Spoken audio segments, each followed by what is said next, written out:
ఓం నమః శివాయ. ఓం నమో నారాయణాయ. ఓం శ్రీ స్వర్ణాకర్షణ కాల భైరవాయ నమో నమః. ఓం శ్రీ నరదృష్టి నివారణ కాల భైరవాయ నమో నమః. ఓం కాళకాలాయ విద్మహే కాళాతీతాయ ధీమహి తన్నో శ్రీ స్వర్ణాకర్షణ కాలభైరవ ప్రచోదయాతు. మా ఛానల్కి స్వాగతం. చూస్తున్న వీక్షకులకు ప్రేక్షకులకు ప్రియ కాళభైరవ భగవద్బంధులకి స్వాగతం పలుకుతూ మమ్మల్ని ఎంతగానో ఆదరిస్తూ ఉండబడినటువంటి ప్రియ సోదర సోదరీమణులకు అందరికీ సనాతన హిందూ ధర్మ పరిరక్షకులకు సంరక్షకులకు జ్యోతిష అభిమానులకు స్వాగతం పలుకుతూ నూతన ఆంగ్ల సంవత్సరం ప్రారంభం అయిన తర్వాత జనవరి నెలలో ద్వితీయార్థంలో అనగా 16వ తారీఖు నుండి 1/2024 31/1/2024 వరకు పుట్టినటువంటి వారందరికీ కూడా ముందస్తుగా జన్మదిన శుభాకాంక్షలు. గతంలో వివాహం చేసుకున్న వారికి వివాహ వార్షికోత్సవ శుభాకాంక్షలు.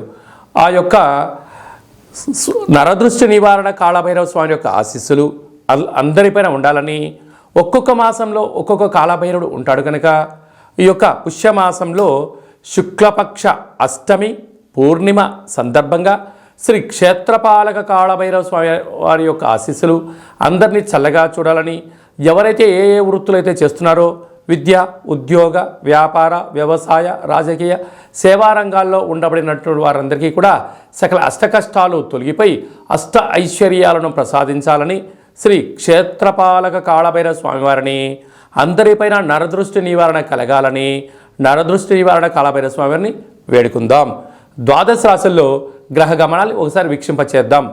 మేషరాశిలో గురు సంచార స్థితి, కన్యరాశిలో కేతు సంచార స్థితి, వృశ్చిక రాశిలో శుక్ర సంచార స్థితి, ధనస్సు రాశిలో కుజుడు మరియు బుధ సంచార స్థితి, మకర రాశిలో ఏడాది తర్వాత రవి సంచార స్థితి, కుంభరాశిలో శనేశ్వర స్వామివారు స్వక్షేత్ర సంచార స్థితి, మీనరాశిలో రాహు సంచార స్థితితో ద్వాదశ రాశుల్లో గ్రహ గమనాలు ఈ విధంగా ఉన్నాయి. 19వ తారీఖున శుక్ర భగవానుడు ధనుసు రాశిలోకి సంచార స్థితి ఈ విధంగా ఉంది. కన్యరాశి వారు పుష్యమాసము గురువారం పునర్వసు పుష్యమి నక్షత్రం రోజు రావడము, గురు పుష్యార్క యోగం రోజున ఎలాంటి విధి విధానాలు పాటించాలో ఈ వీడియోలో సవివరంగా సంపూర్ణంగా తెలుసుకుందాం. కన్యరాశిలో ఏ నక్షత్రాలు వస్తాయనగా ఉత్తరా నక్షత్రంలోని 2, 3, 4 పాదాలు, హస్తా నక్షత్రంలోని 4 పాదాలు, చిత్తా నక్షత్రంలోని 1, 2 పాదములు కలిపితే కన్యరాశి. అలాగే నేను చాలామందికి పుట్టినటువంటి కాల సమయంలో డేట్ ఆఫ్ బర్త్లో లేనటువంటి ఏకైక కారణం చేత పేరు యొక్క మొదటి అక్షరాన్ని అనుసరిస్తూ ఆ రాశిని తెలుసుకునే ప్రయత్నం అవుతుంది. అవి ఏ అక్షరం ఒకసారి పరిశీలన చేద్దాం.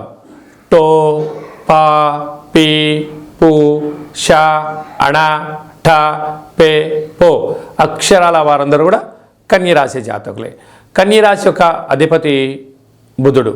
వీరికి సంపూర్ణంగా ఈ యొక్క పుష్యమాసంలో గురువారం రోజు పునర్వసు పుష్యమి నక్షత్రం రావడం వలన అద్భుతమైనటువంటి వ్యాపార సామ్రాజ్యంలో, వృత్తులలో, ఉద్యోగాల్లో, స్వయం వృత్తుల వారికి, సేవా రంగాల వారికి ఇంకనూ ఆధ్యాత్మిక శక్తి కలగాలి అన్నట్లయితే ఒక పసుపు రంగు క్లాత్ కానీ, లేకపోతే నీలం రంగు క్లాత్ కానీ, లేకపోతే ఆకుపచ్చ రంగు క్లాత్ కానీ దాంట్లో శనగపప్పును అలాగనే పెసలను కలిపి మూటకట్టి మీ మనసులో ఉండబడిన కోరికలను రాసి తెల్ల జిల్లెడి యొక్క వృక్షాన్ని దగ్గర ముడుపును సమర్పించడం వలన మీకు బుద్ధి జ్ఞానం కలిగి గురు యోగ్యత శక్తి కలిగి మీకు అద్భుతమైన ఐశ్వర్యం మీ సొంతమవుతుంది.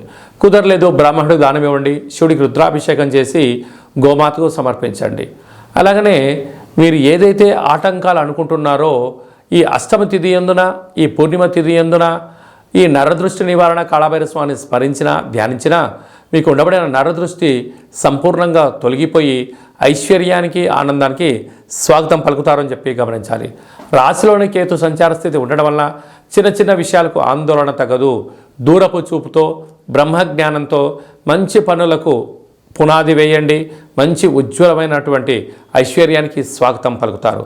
తృతీయంలో శుక్ర సంచార స్థితి ఉండడం వలన తల్లిదండ్రులతో, అన్నదమ్ములతో, అక్కాచెల్లెలతో ప్రేమపూర్వకమైన వాతావరణంగా ఉండగలిగితే యోగం, అదృష్టం మీ సొంతం. అర్ధాష్టమ కుజుడు, అర్ధాష్టమ బుధుడు కారణం వలన, కుజదోష ప్రభావం కారణం వలన మీ జన్మ నక్షత్రం రోజున అష్టమి పూర్ణిమ తిథి యందున దూరావాయు జల ప్రయాణాలు పెట్టుకోకపోవడం ఉత్తమోత్తంగా భావించాలి. సంతాన స్థానంలో రవి సంచార స్థితి ఉండడం వలన నూతనంగా వివాహమైన వారికి సంతాన యోగం, పిల్లల యొక్క చదువులు, పిల్లల అభివృద్ధిలో ఉన్నతమైన స్థాయికి ఎదగడానికి మంచి అవకాశాలు ఉన్నాయి. 6వ స్థానంలో శని సంచార స్థితి ఉండడం వలన రుణ భయం, రోగ భయం, శత్రు భయం పొంచి ఉంది కనుక ఇలాంటి కాల సమయంలో వివాదాలకు దూరంగా ఉండండి, జ్ఞానంగా ఉండండి, ఆధ్యాత్మికంగా ఉండండి. 90% సమస్యలను దూరం చేసుకునే మానవ ప్రయత్నం చేయండి. సప్తమంలో రాహు సంచార స్థితి ఉండడం వలన అలాగనే భార్యాభర్తలు, ప్రేమికుల మధ్య స్వల్పమైన మూడో వ్యక్తులు దూరి మిమ్మల్ని విడదీసే ప్రయత్నం జరుగుతుంది కనుక సంసారం గుట్టుగా ఉంటే ప్రయత్నం చేయండి. మీ మధ్యన ఎలాంటి వివాదాలు ఉండవు. అష్టమంలో గురు సంచార స్థితి ఉండడం వలన ఈ గురుబలం కోసం ఈ యొక్క గురు పుషార్క యోగ కార్యక్రమాలను ప్రారంభించండి. అద్భుతమైన జీవితం మీ సొంతం అవుతుంది. అలాగనే చేతి వృత్తుల వారికి, స్వయం వృత్తుల వారికి, హోటల్ వ్యాపారాలు, బంగారు వస్తు వ్యాపారాల వారికి చాలా మంచి కాలం ఉందని చెప్పి గమనించాలి. 2024వ సంవత్సరంలో జనవరి నెలలో ద్వితీయార్థం అనగా 16వ తారీఖు నుండి 31వ తారీఖు వరకు ముఖ్యమైనటువంటి పండుగల గురించి క్లుప్తంగా, సవివరంగా, సంపూర్ణంగా తెలుసుకుందాం. మనకు 18వ తారీఖున శుక్లపక్ష అష్టమి సందర్భంగా శ్రీ క్షేత్రపాలక కాళభైరవ స్వామివారిని, అలాగే 26వ తారీఖున పుష్యమాస పూర్ణిమ, పునర్వసు నక్షత్రము, పుష్యమీ నక్షత్రము రావడం వలన గురువారం రోజు పుష్యమీ నక్షత్రం రావడం వలన గురు పుష్యార్క యోగము అంటారు. అర్కము అనగా తెల్ల జిల్లేడు యొక్క వృక్షము కనుక ఆంగ్ల సంవత్సరంలో ప్రారంభ దశలో ద్వితీయార్థంలో ఉన్నాం కనుక మనమందరము కూడా తెల్ల జిల్లేడు వినాయకుడి దగ్గర, శ్వేతార్క గణపతి స్వామి దగ్గర దీపాన్ని వెలిగించడం వలన ఈ సంవత్సరం అంతా కూడా సకల అష్ట కష్టాలు తొలగిపోతాయని చెప్పి గమనించాలి.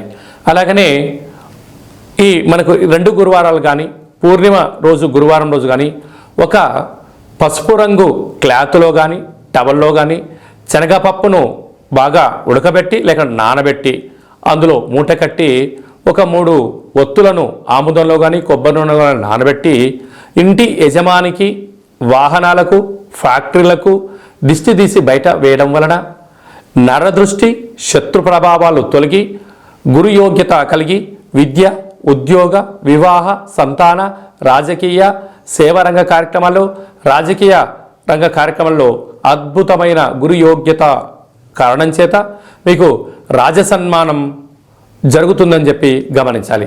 మనం ఇంకనూ జనవరి నెలలో ద్వితీయార్థంలో అద్భుతమైన విజయాలు సాధించగలగాలి అన్నట్లయితే ఈ యొక్క పాత్ర కంచు పాత్ర, ఈ యొక్క పాత్రలో మనం 12 రాసులను అచ్చు వేయడం జరుగుతుంది.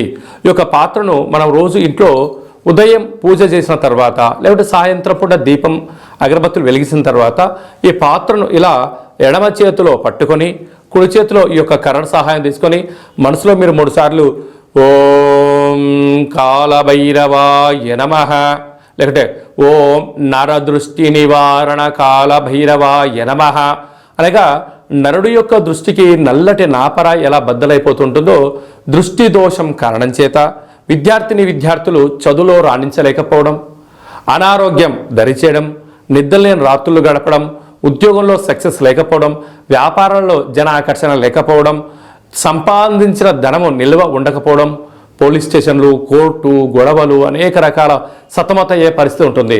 అలాగా మనము ప్రతిరోజు సూర్యోదయం నుంచి సూర్యాస్తమయం వరకు నిత్యము మనం ఏదో పనులు చేస్తూ ఉంటాం. అలాగా వ్యాపారాలు కానీ, నూతన వస్త్రాలు కానీ, బంగారు ఆభరణాలు కానీ, కొత్త కార్లలో తిరిగినప్పుడు అనేక మంది చూపుల యొక్క ప్రభావం మన పైన ఉంటుంది. అలాంటి ప్రభావాన్ని ఏ రోజుకు ఆ రోజు మనం తొలగించుకోగలగాలి అన్నట్లయితే ఈ యొక్క కాళభైరవ స్వామి వారి యొక్క అక్షయ పాత్రను గృహంలో ఉంచుకొని ఇలాగా శబ్దం చేసి ఇలా చిన్నగా మనసులో 3 సార్లు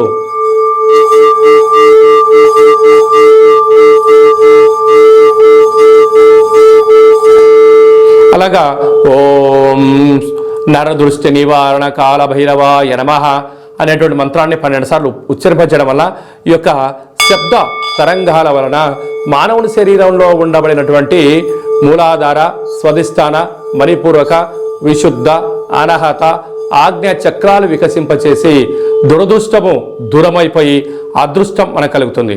అందుకే అపాయంలో గొడుగులాగా, అష్టైశ్వర్యాలలో మనకు అంబారీ వాహనంలాగా కాళభైరవ స్వామికి ఆశీస్సులు ఉంటాయని చెప్పి గమనించాలి. ఇంకను మన వ్యక్తిగత జాతకం తెలుసుకోవాలనుకుంటున్నారా? మీ యొక్క పేరు, పుట్టినటువంటి తేదీ, నెల, సంవత్సరం, సమయం రాసి మీరు వాట్సాప్లో పంపించగలిగినట్లయితే 100 సంవత్సరాల జాతకాన్ని రాసి పంపించి మీరు పుట్టినప్పుడు గ్రహ గమనాలు ఎలా ఉన్నాయి, ప్రస్తుతం ఎలా ఉండబోతున్నాయి, రాబోయే కాలంలో ఎలా ఉండబోతున్నాయో మీకు సవివరంగా సంపూర్ణంగా తెలియజేయడం జరుగుతుంది. అలాగే డేట్ ఆఫ్ బర్త్ లేనటువంటి వారికి మీ పేరు యొక్క మొదటి అక్షరాన్ని అనుసరిస్తూ హస్త సాముద్రికం ద్వారా అనగా మీ యొక్క చేతి యొక్క రేఖలను పరిస్థితిని బట్టి గవ్వల ద్వారా కాళభైరవ స్వామి యొక్క ఉపాసన బలం చేత భూత, భవిష్యత్, వర్తమానాన్ని తెలియజేయడం జరుగుతుంది. అలాగనే మీ యొక్క అబ్బాయి కానీ అమ్మాయి కానీ పుట్టినప్పుడు చిన్నపిల్లలకు ఆధ్యాత్మికమైనటువంటి పేర్లు ఎలా పెట్టాలి, న్యూమరాలజీ ప్రకారంగా ఎలా పేరు పెట్టుకోవాలో మన యొక్క దేవాలయంలో మీకు సవివరంగా సంపూర్ణంగా తెలియజేయడం జరుగుతుంది. అలాగా మీ అబ్బాయి కానీ అమ్మాయి కానీ వివాహం కావడం లేదా అయినటువంటి అవ్వడానికి ఎందుకు ఇలా ఆటంకాలు జరుగుతూ ఉంటుంది, అలాగా అమ్మాయి యొక్క జాతకంలో కానీ అబ్బాయి యొక్క జాతకంలో ఎలాంటి దోషాలు ఉన్నాయి, ఆ యొక్క అబ్బాయి అమ్మాయి యొక్క జాతకంలో వివాహానికి సంబంధించినటువంటి గణాలు గుణాలు సవివరంగా తెలియజేయడం జరుగుతుంది. అలాగే వివాహమైన దంపతులు తరచుగా గొడవ పడడం, అనేక రకాలుగా ఇబ్బంది పడడం, పోలీస్ స్టేషన్లో కోర్టు అని విడాకులు తీసుకునే పరిస్థితి ఉంటుంది. అలా కాకుండా ఈ కింది నెంబర్ మీరు సంప్రదించి అపాయింట్మెంట్ తీసుకొని సంప్రదించగలిగినట్లయితే మీ యొక్క పేర్లలో స్వల్పమైన మార్పులు చేసి శ్రీ పార్వతీ పరమేశ్వరుల యొక్క ఆశీస్సుల చేత మీరు సంపూర్ణంగా జీవన విధానాన్ని సవ్యంగా సాగడానికి అద్భుతమైన సలహాలు సూచనలు మీకు ఇవ్వడం జరుగుతుంటుంది. అలాగనే చాలామందికి కాళభైరవ మంత్ర ఉపదేశం ఎలా చేయాలి, కాళభైరవ నామ జపాన్ని ఎలా చేయాలి, కలియుగ కాలంలో కాలాన్ని శాసింపజేసే శక్తి మనకి ఎలా ఉండగలగాలి, యంత్ర మంత్ర తంత్ర తాంత్రిక సాధన ఎలా చేయాలో మన యొక్క దేవాలయంలో చేయడం జరుగుతుంది. మన యొక్క దేవాలయంలో ప్రతి నెలలో 4 మంగళవారాలు, 4 శనివారాలు, శుద్ధాష్టమి, పూర్ణిమ, బహుళాష్టమి, అమావాస్య తిథుల యందున కూష్మాండ దీపాన్ని వెలిగింపచేయడం, కాళభైరవ స్వామికి విశేష అభిషేక కార్యక్రమాలు చేయడం, ఒక్కొక్క నెలలో ఒక్కొక్క కాళభైరవ స్వామి వారు ఉంటారు కనుక ఆ కాళభైరవ స్వామి వారికి హోమ కార్యక్రమాన్ని చేయించడం, అలాగనే మనకు ఏలనాటి శని ఉన్నా, అష్టమ స్థాన శని ఉన్నా, అర్ధాశ్రమ శని ఉన్న, గ్రహ సంచార స్థితిలో శని సంచార స్థితి, సూక్ష్మ సంచార స్థితి, నవగ్రహాల్లో రవి, చంద్ర, కుజ, బుధ, గురు, శుక్ర, రాహుకేతు సంచార స్థితిలో ఉన్నప్పుడు మనం అనేక రకాలుగా స్వల్పమైనటువంటి ఇబ్బందులు పడుతూ ఉంటాం. ఈ యొక్క ఇబ్బందులను సంచిత, ప్రారబ్ధ, ఆగమిక అనే కర్మలను మనము కాళభైరవ స్వామి యొక్క హోమాన్ని చేయించి మీకు నరదృష్టిని తీయించేసి ఈ యొక్క కర్మను ఈ యొక్క కాళభైరవ సాధకులకు భిక్షగా భోజనాన్ని ఏర్పాటు చేయడం వలన మన యొక్క కర్మను స్వామివారి దగ్గర ప్రసాద రూపంలో ఏర్పాటు చేయడం వలన మనము సంపూర్ణమైనటువంటి అష్ట కష్టాలకు స్వస్తి పలికి నూతన సువర్ణ అధ్యాయ జీవితానికి స్వాగతం పలకడానికి కాళభైరవ స్వామి యొక్క భిక్ష చాలా అద్భుతంగా ఉపయోగపడుతుందని చెప్పి గమనించాలి. కనుక మనమందరము కూడా కష్టాలను తొలగించుకుందాం, ఐశ్వర్యాలకు స్వాగతం పలుకుతాం. మనం ఏదైతే అనుకుంటున్నామో ఉన్నతమైనటువంటి విలువలతో కూడుకున్నటువంటి ఆరోగ్యంతో కూడుకున్నటువంటి జీవన విధానాన్ని మనం సొంతం చేసుకుందాం. కనుక కాళభైరవ స్వామి యొక్క ప్రసాదాన్ని దానం చేద్దాం, కర్మను దానం చేద్దాం, అదృష్టాన్ని స్వీకరించాలని చెప్పి ఎవరికి ఎలాంటి అష్ట కష్టాలు లేకుండా అందరికీ అష్టైశ్వర్య ప్రాప్తిని కలిగించాలని కోరుకుందాం. కనుక ఆసక్తి గలవారు ఈ కింద సంప్రదించి కాళభైరవ స్వామి యొక్క పూజా విధానంలో పాల్గొనండి. అందరికీ అష్టైశ్వర్యాలు ప్రసాదించాలని నరదృష్టి నివారణ కాళభైరవ స్వామిని వేడుకుందాం. అందరిపైన స్వామి యొక్క ఆశీస్సులు ఉండాలని, చల్లని చూపు చూడాలని ఆశీర్వదించమని వేడుకుందాం. శతమానం భవతి శతాయు పురుష సతేంద్రియ ఆయుష్యేవేంద్రియే ప్రతిష్టతి ధనం ధాన్యం బహుపుత్రలాభం శత సంవత్సరం దీర్ఘమాయు సర్వే జనా సుఖినో భవంతు లోకా సమస్తా సుఖినో భవంతు. సర్వం శ్రీ నరదృష్టి నివారణ కాళభైరవ దేవతార్పణమస్తు. హరి ఓం. ఈ వీడియో మీకు నచ్చినట్టయితే లైక్ చేయండి, షేర్ చేయండి, మా ఛానల్ని సబ్స్క్రైబ్ చేసుకోండి. నేను చేస్తున్న వీడియోలో మీకు ముందస్తుగా నోటిఫికేషన్ రావాలన్నట్టయితే గంట సింబల్ ప్రెస్ చేయండి, ఆల్ అనే బటన్ తెలియచేయండి. ఎవరైనా మన క్షేమాన్ని కోరుకుంటున్న వాళ్ళైనా అంటే మనం ఎవరి క్షేమాన్ని గురించి ఆలోచన చేస్తున్నట్లయితే ఈ యొక్క ఆధ్యాత్మికమైనటువంటి భక్తి సమాచారాన్ని వాళ్ళకు తెలియచేయండి. కాళభైరవ స్వామి ఆశీస్సులు పొందండి.